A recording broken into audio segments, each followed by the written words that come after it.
going to start off with a question. Who here has heard of the name Babe Ruth? Okay, so he's a pretty household name.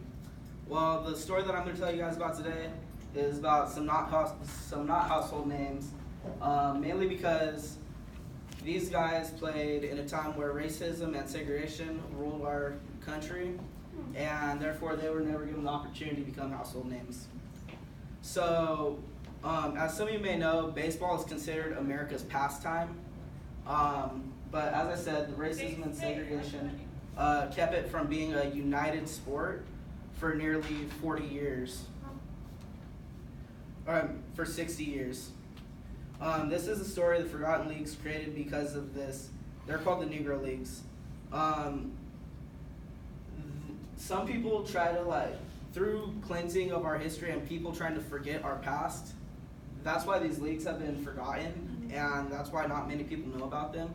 But I'm here to accept our country for what it is and what has happened, and I want to shine light on this little glimmer of hope that took place in our darkened history.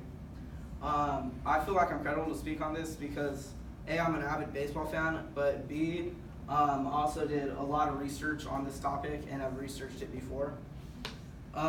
So these various leagues fostered growth for players who became stars in their own right, and they headlined the world of Negro League baseball.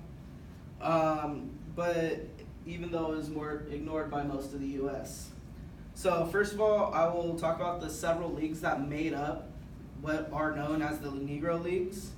Then I'll highlight a couple of the greatest players of the Negro Leagues, and then I'll talk about the business success of the leagues themselves. So now that I've reviewed my main points, I'll jump right into this topic.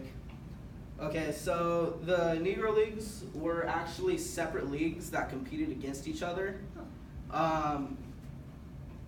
So the Negro Leagues themselves were broken up into 8 different leagues that all played in various points from 1920 to 1960. The 2 leagues that lasted the longest were the Negro National League, which lasted 16 years, and then the Negro American League, which lasted 28 years. So now that you know about that, it was just more than one league, I'm gonna jump into the most popular players of the time. Okay, so this star here is Josh Gibson. Josh Gibson was a catcher. He played for several different teams in the Negro Leagues during his time, and he is compared to Major League Baseball Hall of Famer Johnny Bench.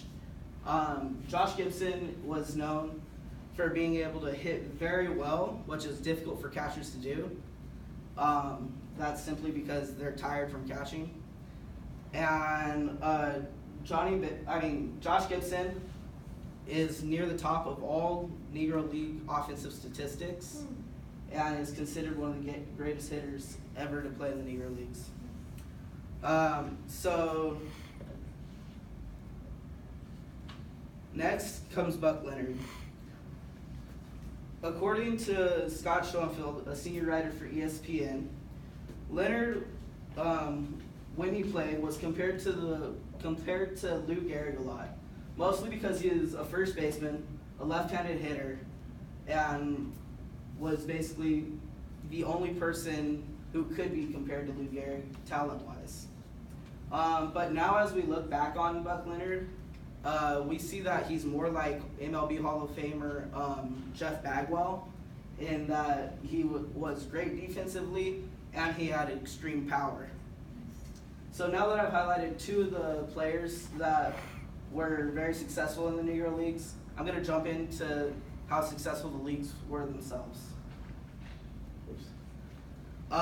So one of the problems that the leagues experienced most of all was stability.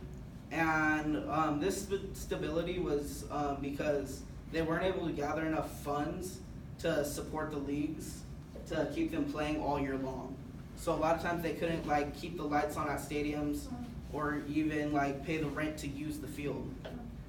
So another problem that, or actually it's not a problem, it's kind of a good thing, the Negro Leagues ended because of the integration of Major League Baseball when Jackie Robinson came over to the MLB. So after that, the Negro Leagues slowly trickled away starting in 1948. So now with that, I'm going to wrap things up. So I talked about how the Negro Leagues are comprised of more than one league, that there are actually many leagues that are just generalized as the Negro Leagues. Then I highlighted two of the most famous players to ever play in the Negro Leagues.